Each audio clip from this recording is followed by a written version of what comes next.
here to talk about EANS, and we're going to talk about the end-to-end management of these important funds. And I'm excited to be with you here today. I'm joined by a very esteemed group, which I will introduce in just a minute. But first, I want to just say thank you to the sponsors, Class Wallet, School Outfitters in particular. I'm with the Strategos group, and we've been just blessed to have the opportunity to work with Class Wallet over the years. And so I'll be your MC. Again, my name is Doug Mesecar, and we've got Dr. Graham, Kevin Macki, Greg Nelson, and Melanie McDonald as all going to be joining and sharing some knowledge with you today. So Melody, if we could proceed to introductions. I'm not going to say a lot about myself other than to say I've been kicking around K-12 education for a long time. I'm older than I look, and I actually am a former teacher. I spent time on Capitol Hill and at the U.S. Department of Education, as well as more recently in the private sector. So I do bring a pretty unique perspective from the classroom, from the federal level, and from the private sector side. So I'm excited to be here today and to help guide us through this discussion. Our goals today are understanding the challenges of EANS 1 and EANS 2 administration. We're going to focus on how administrators are meeting these challenges. There are some best practices starting to emerge with this new pot of funding. We're going to discuss some improved processes for how to manage the EANS funding. And then finally, and maybe most importantly, answering questions that you have about EANS. It is a bit of a moving target, and we're excited to hear from our panelists. So first of all, we're going to introduce Dr. Graham. He said call him Dr. Dre, which I just love. I may shorten that to Dre, but Dr. Graham is the Executive Director in the Office of Independent Education Parental Choice for the Florida Department of Education. He was the 2019 Hillsborough County Teacher of the Year and was selected in July of 2019 as the 2020 Florida Teacher of the Year. So during the 2019-20 school year, Dr. Graham was on sabbatical for teaching and served as the Krista McAuliffe Ambassador for Education. In this role, he toured the state delivering speeches and workshops focused on empowering teachers and creating the most impactful learning experiences. He currently is serving, as I mentioned, as the Executive Director in the Office of Independent Education or Parental Choice for the Florida Department of Education, and he oversees EANS. So he's going to bring that state perspective, and we can't wait to hear how he's managed this. And then we've got Kevin Macki. Kevin is the principal at Horeb Christian School, a recipient of EANS, and he's had more than 15 years in educational leadership, and he wore a tie just for us. It's impressive. Actually, he didn't, but we're glad he did. Kevin brings a wealth of experience to the staff, the teachers, the students he serves. And prior to being a principal, where he's been for 5 years, Kevin was a professional development administrator for the, and I cannot pronounce this, Kevin. Do you want to pronounce the name of this elementary? You got to come off mute. Yeah, it's Joella C. Good Elementary School. Perfect. Thank you. Hialeah Educational Leadership. Hialeah Gardens Elementary Schools, which I probably said wrong as well. He's got a master's degree in educational leadership from Florida International University, Bachelor of Science in Elementary Education from Barry University. These are going to be our main presenters. We also have, though, Melanie McDonald. I wanted to introduce Melody. Melody is the VP for Business Development at Class Wallet. She has 2 decades of experience selling, supporting, leading educational technology solutions. She's been with Class Wallet since the very start and has been so instrumental in the growth of Class Wallet. And then we've got Greg Nelson from School Outfitters. Thanks, Greg, for being here and being a supporter. He's a researcher there, and projects include EANS funding, shocking, furniture layouts, outdoor education spaces, and more. He is a professor too, so that's impressive. So this is going to be our crew. So let's dig in. But before we do that, just a few panel tips. Remember, use the chat function. If you have questions, you have thoughts, we want to make this conversational. There's some slides that are guiding us, but really this is a conversation. We're not going to have a bunch of slides. So this is participate, not sit and get. So to ask a question, click the chat button at the bottom. Oh, if you could go back, Melody. Close other applications. If you're having trouble connecting, refresh.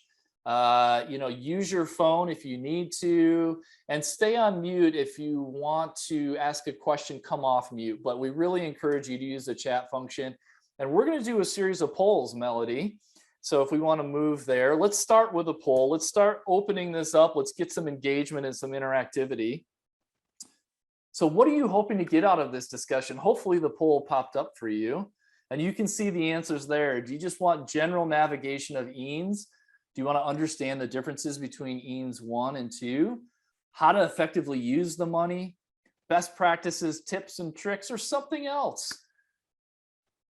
So we can't vote, but you can. So if you'd go ahead and choose one, what is your top goal, your top learning goal for this session? Go ahead and click, and then we'll use that to start our first section of discussion. We'll give this just a minute here. Pretty simple question. So Melody, why don't we close this out in about a minute? Let folks have a chance to think about their top learning goal.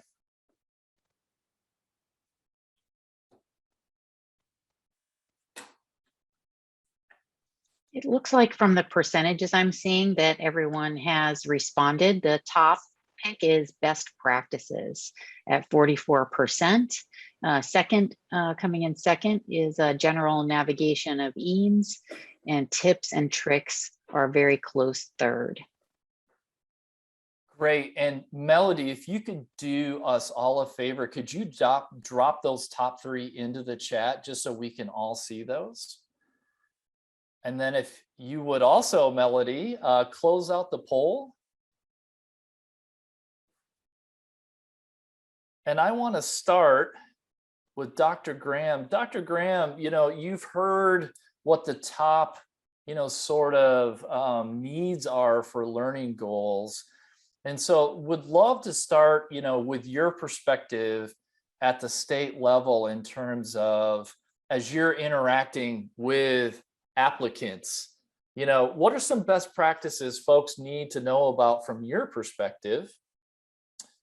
As well as if you have some thoughts on just general navigation of EANS, and maybe even a little bit of EANS 1 versus EANS 2, because there are a couple of differences. So Dr. Graham, I want to turn it over to you first. If you could take a couple of minutes and just address some of these top interests, that would be fantastic. And then Dr. Macki, I'm going to come to you next. Thanks. Thanks for that, Doug. So I think one of the really important things to understand is that the EANS funds are left to be flexible for a reason. As we know that whenever we're navigating the private landscape, that there's a reason that these aren't public school institutions. There are certain flexibilities and things that they are able to provide, which continue to offer an opportunity for students to have that equitable educational experience that they maybe weren't receiving in the public school, or just have that educational space that's tailored to what they need. And one of the things that's great about these EANS funds is that there are a very wide variety of opportunities for them to engage and to use those resources for their institutions. Now, those obviously have very specific allowances, or the allowable usage. There are 12 very specific elements that allow for that. But within those 12 allowable uses, the gamut is very, very wide. So the importance of communicating that to your private schools that you are serving, and that opportunity to be flexible within those categories is very important. When we talk about the implementation and then the way that this is communicated, I know for us, and this is kind of off script for what Doug was asking about, but just kind of I'll throw in some procedural things in there as well. But one of the approaches that we all took here in Florida to getting the information out to our schools is we had a 2-week window process. So we would start off with a webinar, communicate out to all of our private schools and institutions that wanted to come in to learn more. And so we hosted a webinar that laid out all of the different elements and requirements for participation within the EANS program. From there, we went through item by item and talked about the allowable uses and the assurances and different things that came with participating in the program. And then we dissected the application. at the conclusion of that webinar, we gave them a 2-week window to review the application itself. During this time, asking questions, we made ourselves available. They had the opportunity to start developing their application in preparation for the window itself opening up. And so what you'll find is that if you go back through and you look at the timeline that's outlined through the EANS program within that law that was provided by the federal government, it gives you a specific window. You need 30 days for this, 15 days for that, the turnaround time from the approval, et cetera, when we have to notify the schools of their acceptance or rejection from the program. And so what we decided to do was, instead of having this essentially a month window open for our schools to essentially fend for themselves, we wanted to give them every opportunity they could to connect, so that there was less room for failure or having any issues like that. So they got that 2-week window to ask questions. That's not to say that after that window was closed that we were no longer answering questions. We still were answering questions after that window was over, but we gave them a 2-week review period.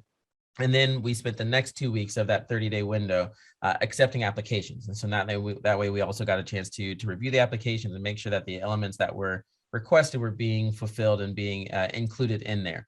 And so that was one of those things where we thought it was very important for us to give those schools every opportunity to make an informed decision as to their participation in the EANS program, especially because when you start talking about government-related assistance for private institutions, there is this inherent distrust. There's a reason they're private institutions and not public institutions. They value that flexibility and that not feeling like they're being hooked or tied into something having to deal with government issued programs. And so with that, we wanted to make sure that we communicated that it's not a loan. There are no strings attached. There are different elements of the program that are requirements. And so we wanted to make sure that we were very clear with those expectations. But this was not something that would tie them into having to be regulated or anything else by the government, but these resources were available for them for the purposes of assisting them through this unprecedented time.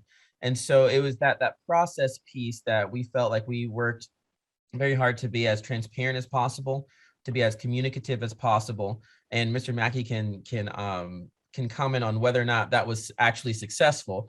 And there's something to be said about the quote unquote ivory tower having the best laid plans, and then that not always being communicated down to the ground level. But the teacher in me always tries to keep that at the forefront of every opportunity that we have to connect and to collaborate and communicate.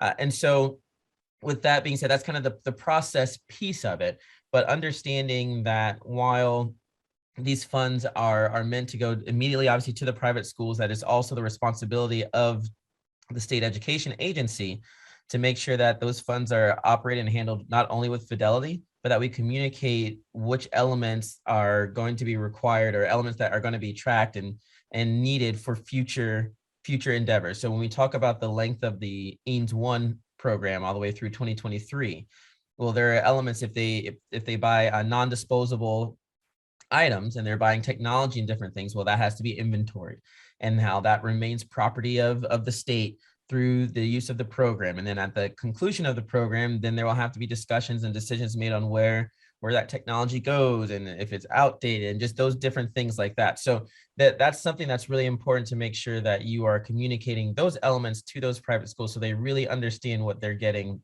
into. And just to kind of wrap it back up and tie as we move to the next question, because I definitely want to make sure we are answering as many questions as possible for the differences between EANS 1 and EANS 2. I went back with my team in preparation for that specific question. Really, one of the major difference between the two programs is the fact that moving forward with EANS 2, the items that can be purchased are through direct payer. So these are elements moving forward, whereas with EANS 1, they still allowed the reimbursements leading back to the state of emergency declaration date, which was March 13th of 2020. That doesn't change the eligibility and the participation requirements, which remain the same from the EANS 1 program. But with EANS 2, which I prefer to call ARP EANS or ARP EANS, just to differentiate, because a lot of people have been asking for the past 3 months, well, when is round 2 of EANS coming? This is not technically a round 2. This is a separate program that still addresses the same type of needs. I want to make sure that we understand this is not a reallocation of remaining resources from the EANS 1 program. This is a completely separate pot of funding that is related to the American Rescue Plan. So you've got EANS and then you have ARP EANS. And I think that's really important for us to understand, even though they call them the same things, they are two separate entities. And so I think that's something really important to communicate to the schools as well. Dre, that was great. And occasionally I will default to Dr. Graham or Dr. Dre, because that's just in my nature to refer to the title. So I apologize, but Dre, that was fantastic. And Kevin, I know I granted you a title that you don't quite have yet. You're working on your doctorate, so I will try not to advance you beyond where you're at too much. But Kevin, from your perspective, hearing what Dre was saying, how did you find the process? What helped you get through it? How did you navigate it? What are some best practices, that you would share? And obviously you can't share all of them, but if you're to pick one or two or three top, what do folks need to keep in mind? As well as, Kevin, if I could just add a little wrinkle to the end, what do you wish Dre knew at the very start of this program that he knows now? Because we've got states in different places, right? We've got all different types of different implementations from across the country. I know we're a little bit focused on Florida with you, but as you think about both, what allowed you as a recipient of EANS to be successful? And then what would you recommend, to folks who are administering this on the state level? Well, first off, I appreciate Dr. Graham's work on this, and I will say that the process was fairly simple. I appreciated the 2-week window. I was able to attend one of the webinars, and that was helpful.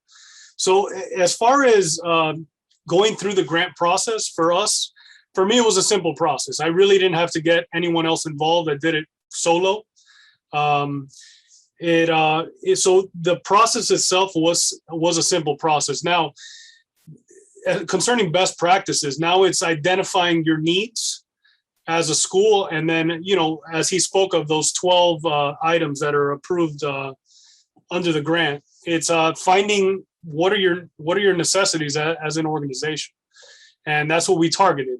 The reimbursement process has been fairly simple as well. So that was a blessing to us, because we spent approximately $40,000 as a school last year just with personal protective equipment, whether it be masks, electrostatic foggers, plexiglass, individual plexiglass barriers.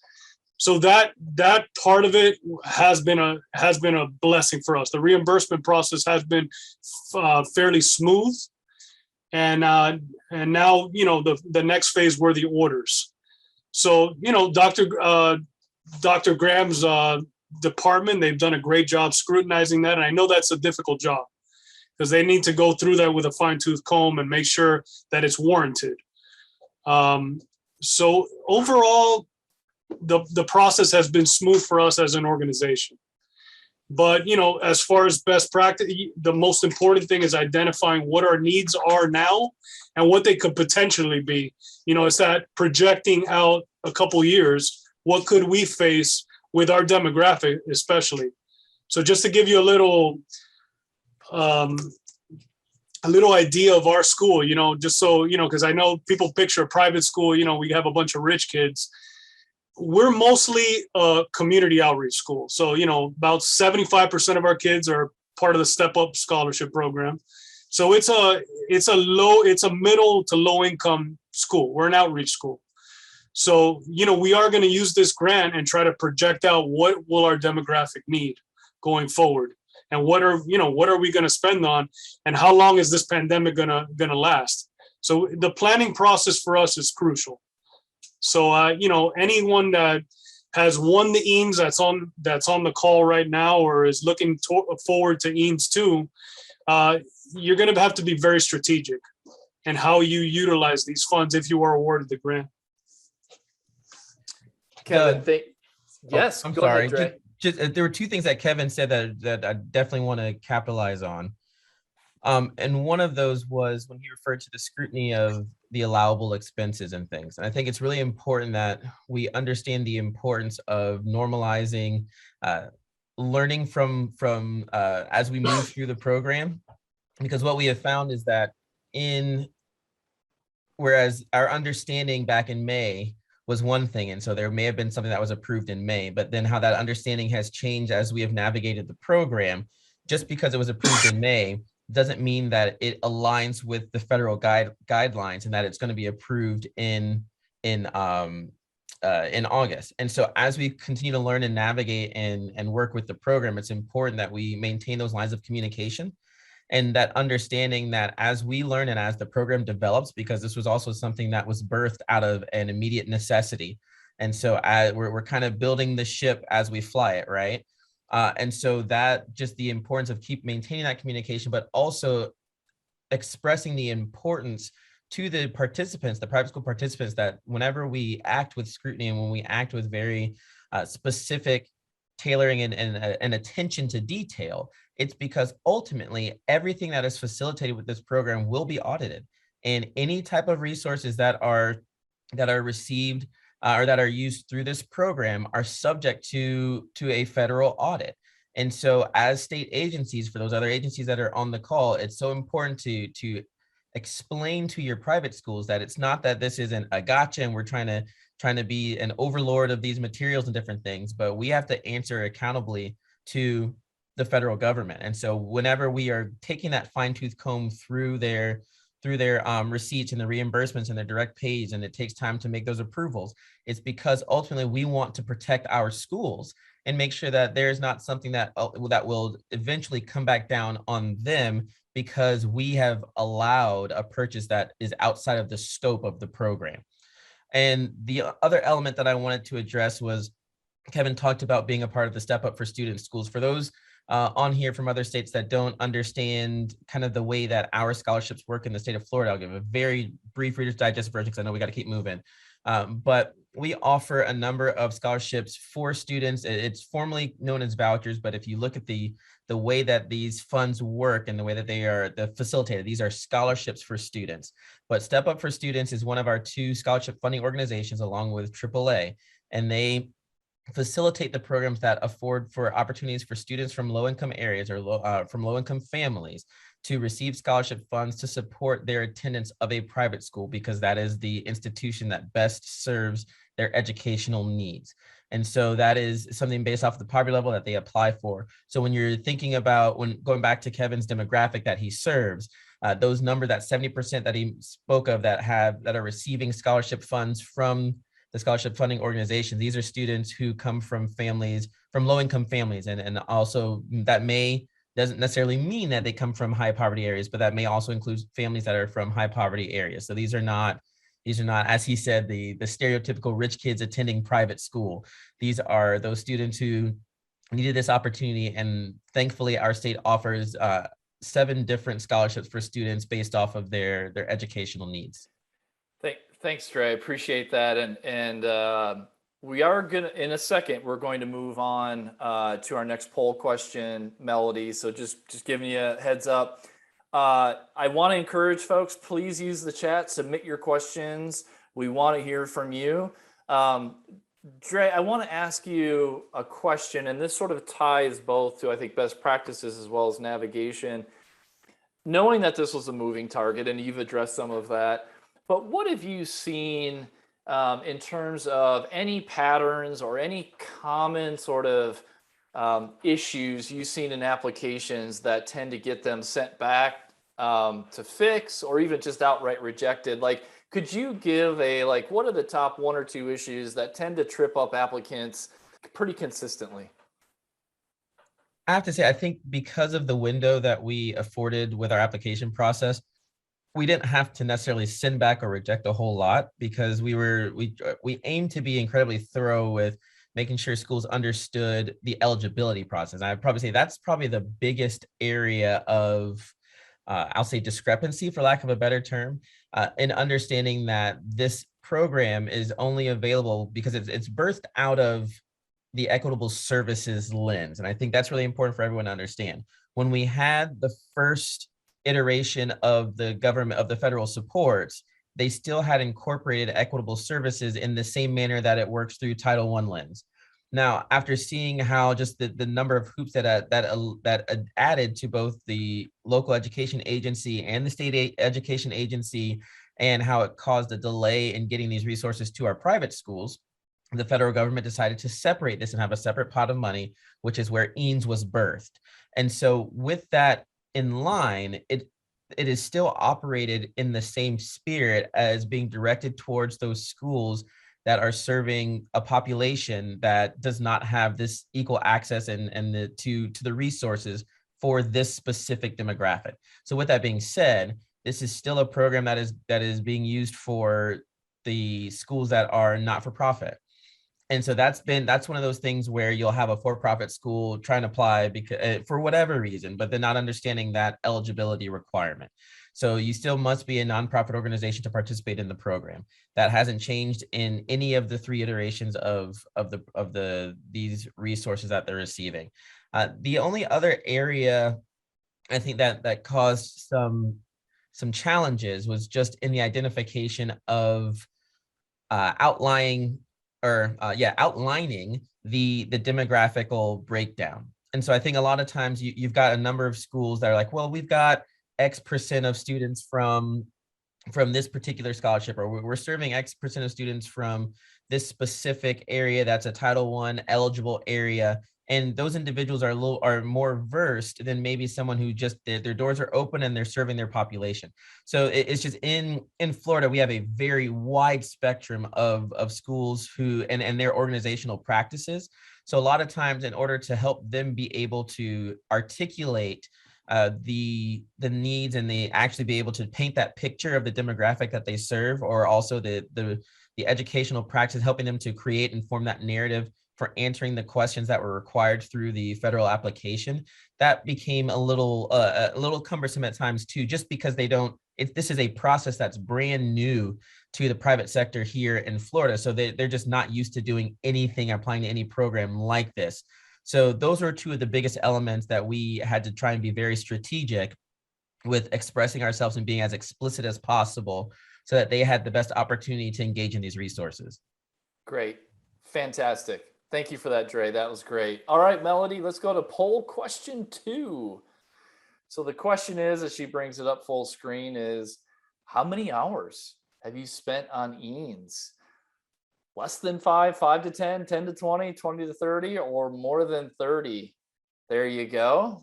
So choose one. Oh, actually, looks like the poll question is a little bit different. So under 40, 40 to 60, 60 to 80, or over 80. So go ahead and take a minute to respond. And Melody, let us know when you've got enough responses for us to have a sense.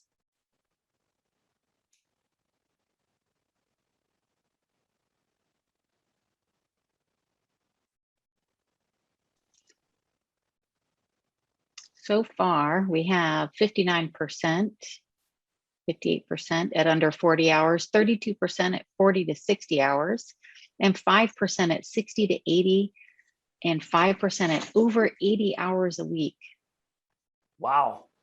That's incredible. That's a lot of hours. So Kevin, I want to come to you and think about this right over time, because clearly you spent more time early on EANS, and that may have declined, but maybe hasn't gone away completely because there's record keeping. I think you have to submit, reports.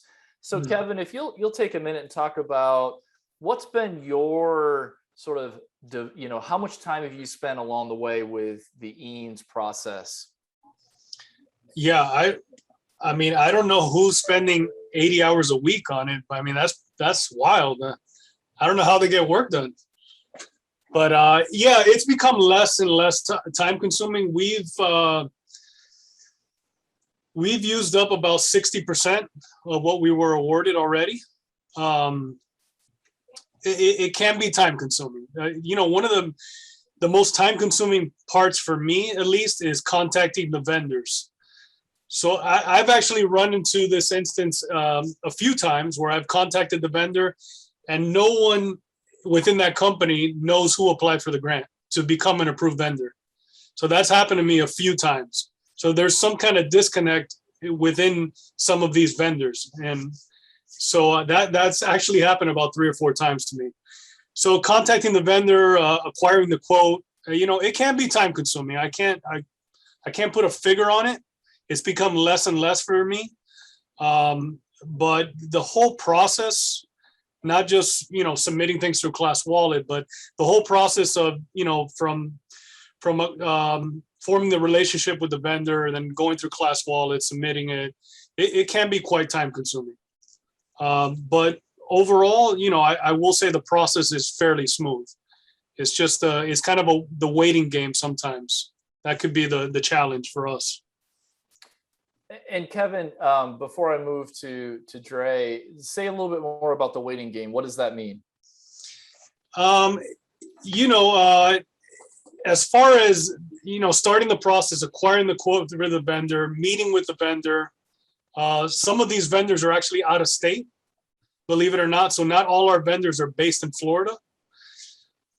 We try when possible we've formed partnership with vendors that are at least in the South Florida area, getting them to come out here. Then we throw the monkey wrench, the whole supply chain issue, which has nothing to do with Class Wallet or the state or Dr. Graham's department, but we're facing a big supply chain issue. So, there's things that we put in orders for, immediately after we were awarded the grant, pretty much in the beginning of June, and they still haven't arrived. And what we're being told, it all goes back to the supply chain issue. So that's a big problem that we're facing. So that's something else, not to deter people on the call that are that either are dealing with EANS 1 or looking forward to EANS 2, but the supply chain issue coupled with staffing with a lot of these companies is going to create a delay. So we are seeing that. That's really helpful, Kevin. I appreciate that. And Dre, I know Florida's using Class Wallet, and not every state is, but maybe take a minute, because this issue around vendor registration, procuring, making sure the vendors are registered, that process.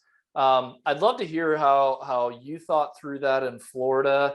And any thoughts you have, because I know not every state does this the same way. Obviously, they don't all use Class Wallet. Some are doing it on their own. And in other states, they may not even have that in place. So from your perspective as the SEA, Dre, I'd love for you to talk about that from the state level. I know we've got some other states on the line, and how you work through that, I think, would be very instructive, and also contributes a lot, right, to the time you can spend elsewhere rather than playing the game of vendor approvals and all of that. So I'm going to try and answer these in the order that you gave me, Doug. That was a lot of questions. Yeah, right. With regard to the vendor question, it was really important for us to provide as much flexibility to our private schools as possible. So I know that there are some areas that will say you can only use these few vendors, or you can only go to these places to purchase these different elements. And that was not something that we did. We wanted to make sure that they had a chance to use the vendors that were they were the most comfortable with. If they had already had relationships with these vendors, that was really important to us as well. And we were able to get that facilitated through Class Wallet by having a process established where those vendors could become approved vendors. What that also allowed us to do, though, was to be able to hold these vendors accountable to a standard.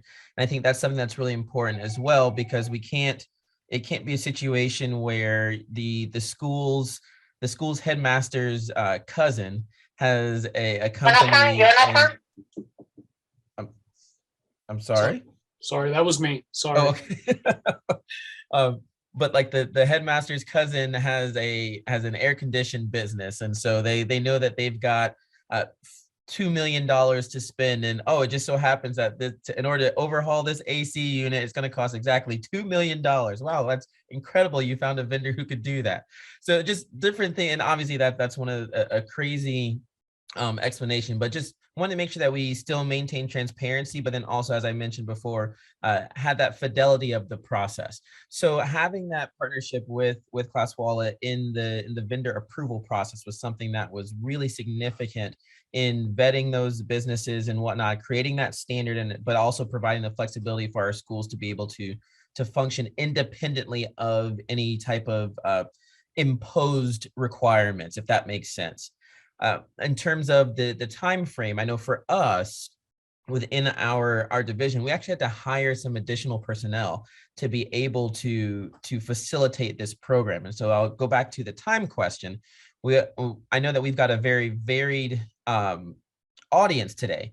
And so data is only as good as it's interpreted, right? And so I'm sure I'd love to kind of dive deeper. We don't have that opportunity right now, but as Kevin was like, wow, that's crazy. Oh, who's spending over 80 hours? But if that's your primary job and you're operating at the state level, it makes sense that you may spend over 80 hours. The fact that he said the process is easy and he hasn't had to take more time away from his students in order to facilitate the program means that what we have designed, at least for Kevin's school, it's operating the way it's supposed to. And that was something that was really important for us, is that while this is an additional task for you to do, ultimately everything comes back down to our bottom line, which is what's doing best for students and making sure we've got students and administrators in front of their teachers facilitating their learning.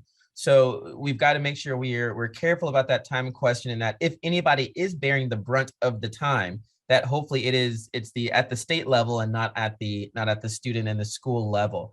So, but I will tell you that due to just us having a high volume, and I think that comes into play too, is different states have different number of private school institutions that fit this bill that they're facilitating in different budgets.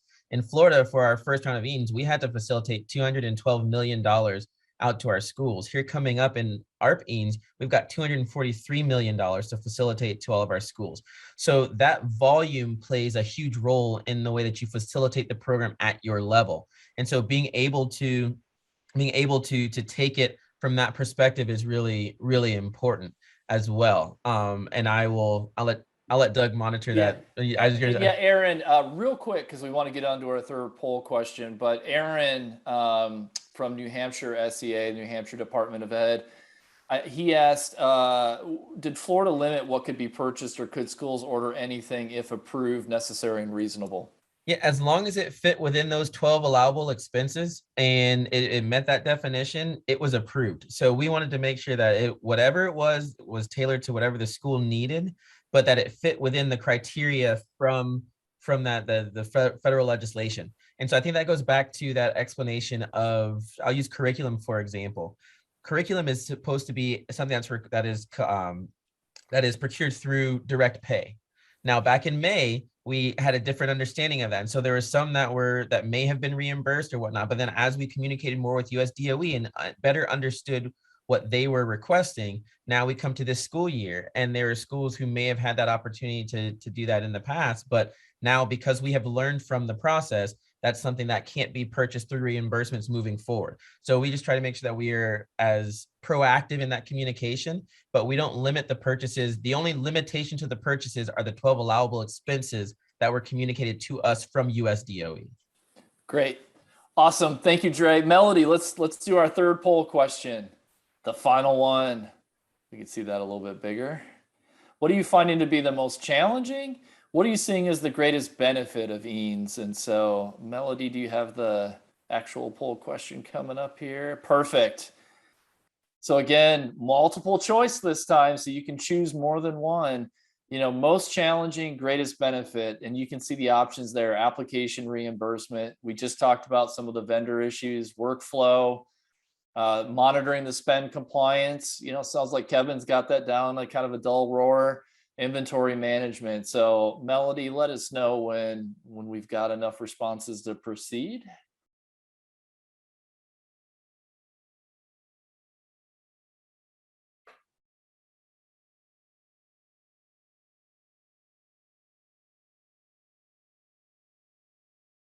Okay, looks like the answers have slowed down. 33% is the highest, alongside, well, actually you have two as a tie, 33% with reimbursement and inventory management. Close in second is vendor payments and workflow organization, also a tie at 17%. Monitoring spend to compliance and applications come in not too far behind. That is great. So I want to see, if there's anybody who answered, let's pick inventory management. We really haven't talked about that. So if you answered that, could you go ahead and jump in either via chat, or if you're able to come off mute? I don't know if that's possible, Melody, but I'd love to hear from one of our participants who responded inventory management and why they selected that. They can answer by chat. I don't think we can take them off mute, but I also wanted to point, there's a couple of questions that just appeared as well. Yeah, I'll get to those in a minute. They're a little bit off of this particular topic. Yeah, Edward, if you could take anybody off, if you want to talk about inventory management and you're on the line, we can take you off mute if you just pop your name into the chat. But Kevin, let me bring you into the conversation as people are responding and thinking about this. Of these different options, what would you say, and I'll ask it both ways the question did, what was a challenge, but then also what was a benefit to you when you look at these options? What would you say? Kevin, you're on. There Yes, you go. sir. Yes, sir. So concerning the different options on the poll, correct? Yes. Biggest challenge, yeah. Yep. I would say out of these so far for us, it's been vendor payments, and it's not necessarily the payment itself, but it's the total the total process of procurement of what I discussed earlier. It's concerning the waiting game with the vendors, meeting with the vendors, then the whole supply chain issue. That's been the most difficult part for us, because strategically it does mess up our time frame. Going forward, as I stated, we are still waiting on different items. Excuse me. Get ready and be there in 5 minutes in the courtyard. Kevin, you're running to school. We totally understand. Yeah. So for us, the most challenging aspect of the whole process with EANS has been the vendor payments. Got it. Yeah. Well, Kevin, thank you for that. I know we're almost about at time. We were originally scheduled to go 45 minutes, so we can certainly stay longer. If folks have questions, we have time up until 3 o'clock, so another 15 minutes. But before we start to lose folks and folks drop off, I first wanted to say, thank you, Kevin. Thank you, Dre, for making the time, for participating, sharing your knowledge. Thank you to Greg at School Outfitters and Melody. I just want to give a chance here, Melody, and then Greg, if we have time. Melody, do you want to say just a couple of words from the class wallet perspective? Yeah, absolutely. And I'd actually love to share my screen on that note too. Just 1 second over there. I have a class wallet slide to share. Nope, and I've messed up which one I'm going to. Here we go. So thank you guys, first of all, for having us here today, and joining Class Wallet is sponsoring this webinar because we strongly believe that, we can help in the area of EANS. We have, customers coming to talk about the program is a wonderful attestment to the work that we're doing, and are really grateful that they've come to talk not just about Class Wallet, but to help educate the community about their own success, and hope that it helps someone.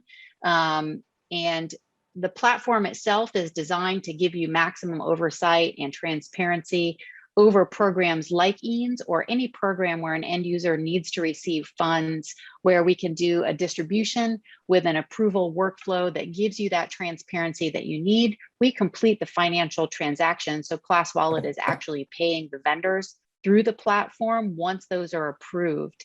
And we also provide an audit trail so that you have everything that you need and it's in real time. So we appreciate everyone's attendance today. And if there are questions, we will be following up and circling up with everyone who's been on the call today and logged in. We can provide a recorded a recording of this session, and certainly just again appreciate Doug for moderating, Dr. Dre, Kevin Macki also for joining us. The attendance is super important, and thanks Greg Nelson too. I know you haven't had a chance to say anything yet, but I'm sure you're up on the list. Thank you, Melody. That was great. And one of the vendors, right, that's gone through the process. So Greg, let me bring you in for a couple of minutes, talk about School Outfitters. And if you want, from that vendor perspective, we've heard quite a bit about the challenges there. Go ahead, Greg, tell us about School Outfitters and how you've managed the process from your end to be a good partner to the schools. Sure, yeah, and this is a good slide to start with. So again, I'm Greg Nelson, and I'm a research professional at School Outfitters, and this has been a really great webinar. It's really helped to supplement a lot of the things I've been researching about EANS and the ARP EANS and all of that. But really, the focus of our research is really to make things easier for our customers. And so when we really talk about EANS purchases, one of the things that we did is we really dug into CDC requirements and what's really required, for creating learning environments that are helpful and useful for people. So, like we said, we sell school furniture and equipment, and when people might want to change up their classrooms, or they might want to move to outdoor environments, one of the things that we hear a lot is, well, in order to be approved, we need to get the CDC documentation or other documentation that helps it with those use cases. And so that's one of the things that we provide. So we create guides for how to use EANS funds for furniture purchases, how they might relate to health and safety and social distancing. And so, our design teams work very hard to do that. On the sales side, one of the interesting things that I've heard, not only from this webinar, from our customers is, supply chain issues, right? So you have this lag time between, in some cases, a significant lag time between the time you order and the time things are delivered. And one thing that we do is we keep a lot of inventory in stock. So we have a lot of quick ship items that are in warehouses around the United States, so we can get stuff quickly and easy. And when you talk to us, we can help you to understand what quick ship items that you might be able to get that kind of close that gap and kind of alleviate some of those problems with supply chain. So really, one of the things that I would like to say is we have a team that's dedicated to ClassWallet. And so, thanks. This is going to be great. This slide's going to be great. So we have a team that's dedicated to ClassWallet, and we can do really anything you need. We can customize any of the layouts that we provide, and we do have pre-designed layouts that help with social distancing. If you go on our website, you can see a slew of those. We have a great aftercare that we can help with, delivery and installation options, and we can really help you and consult you in ways that our customers have found helpful to getting the approval process going. Like, for instance, if this is an example of a customer on the right here, and she's from Miami, Florida, and she was really saying how she uses those CDC documents to help her as she submits them through ClassWallet along with her quote. One other thing that we do to try to make things easy. All right, Greg, last point, and then we're going to move on. Okay. We do use ClassWallet. We cover those administrative fees, so then you can just go ahead and use all those fees for that. So anyway, don't want to gum up too much time, but I really appreciate this opportunity. Thank you. No, absolutely. Thank you for that. Really appreciate your overview. I want to try to go in this order. I know we still have some folks hanging on, and there were a couple of comments that we want to come back to. So I'm going to start with you, Melody. And then I want to see if Aaron is still there and Brian, if we can bring them in. So Melody, you first, and then if we have Aaron, and then Brian. Thank you. Hold on. And while Melody was a little bit fidgety with my screen, I apologize. No problem. But what I wanted to kind of go over really quick is just to give you an idea of how Class Wallet changes the process of EANS. So the top row here represents perhaps what your standard process may look like with approvals and reconciliations. And with Class Wallet, we kind of reduce the number of steps. So the approach to Class Wallet is to have it take less time for the administration. Now, granted, we're not able to change a lot of the things along the way, such as Kevin mentioned, having to connect with vendors and work with their timeframes in getting, delivery of products and services. However, when it comes to reconciliation and capturing all the receipts and having all the paperwork in line, it's really nice for the admins to have that all in one place. And so I just wanted to highlight that real quick. Thank you very much, Doug. Absolutely, Melody. Thank you for that. I do want to note too, before people are completely off, we will be sending a recording of this webinar after the fact. So if you missed something, if you want to hear something again, we will certainly have that and the links will be available. So I don't know if we have Aaron. I think we still have Brian. I was just looking here. Brian, was there something that you wanted to jump in on if you're still there? Yeah, sure. I'll just comment on two quick things. Thank you for setting up this webinar. I learned a lot from being on. With EANS 1, our two states where we have schools, we have not yet seen applications for EANS 2, so I can only speak from my experience from EANS 1. I was a little frustrated to find that requesting student services was just so much more challenging under EANS 1, which is sometimes really at the heart of making a difference with this kind of funding, is being able to get services that can help students get back on track, students who are out of school, who missed learning time. But I've just found, I've been going through the process with one SCA for about 6 months. As soon as when you order stuff, technology, computers, PPE, it's pretty straightforward and easy. But as soon as you want to, get student services or get something that's going to directly really impact students, there's a lot more hoops that, sometimes states want to use their vendors or go through RFPs instead of using the vendors you want to use. So that's one comment. And then just quickly, secondly, we had another state that we work with that only could do reimbursement under the first process. So just because they didn't have enough staff to be able to enter into contracts and all of that. So just wondering if there's any strategy for EANS 2, how we can work with SEAs to maybe use some vendors that we would suggest to make things easier. So Dre, let me bring you in on those points. The first one around services, curious, how Florida handled that. And then secondly, any thoughts on, additional vendors coming online, moving into ARP EANS, as you like to say, or EANS 2, as it's otherwise known? So thanks for that, Doug. Brian, really great questions. And I think that the big thing goes back to, and not to harp it or talk circularly, but goes back to those 12 allowable expenses, but then also with the vendor process, if it depends on who's providing those services to you all. And I know that goes back to, you mentioned that it's very state specific, and I can only speak on how we've done it. And it sounds like you're at the school level. So it's the only, what I can request or what I can encourage is that you advocate to your state that says, hey, here's an example of a way another state is doing this. This would afford more opportunity for us to service more students.